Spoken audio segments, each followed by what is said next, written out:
What is the deal, beautiful people? It's your boy Uncle RZA, back in the building.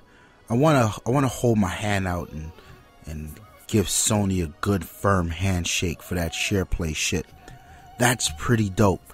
You know, they announced it and it's been missing for a while, and I guess they just got it with that 2.0 update. And Snow's been playing around with it a lot. And he's got a lot of unreleased videos on the channel where he was testing different things. Yo, I really think that's dope. And like he puts it, it's just like you being in his living room, virtually in his living room. That's kind of dope. So the way it works is you guys are in a party together. He can choose any member in the party and say, hey, I want to hand over control of my game to you.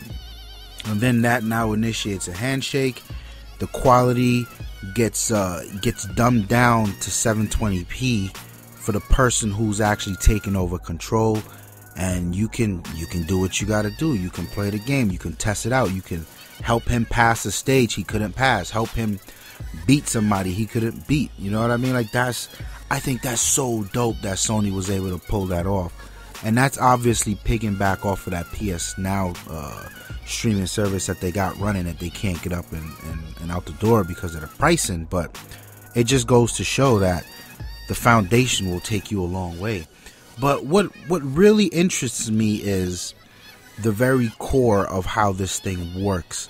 And I am baffled by this, because when the Xbox was first announced, they had this game sharing feature where you can give someone on your friends list permission to play a game, and the only thing that was required was every once per 24 hours the Xbox would check in to make sure that you still had permission to play that game.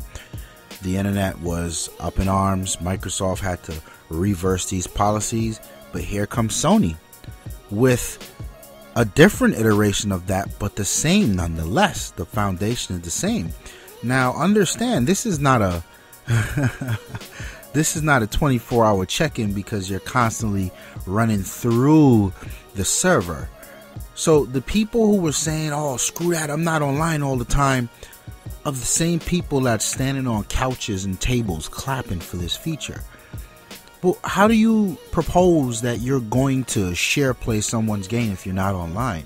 So the fuckface that was in a submarine halfway across the world, how is he going to share play with someone? Furthermore, how is he going to play Destiny? Do I need to get into that conversation? Because online games were the devil, and a console that was made for online only games was the devil. So much so that in a room full of thousands of gamers, Sony got up and did a spectacle where they said, here's how we share games on the PlayStation 4.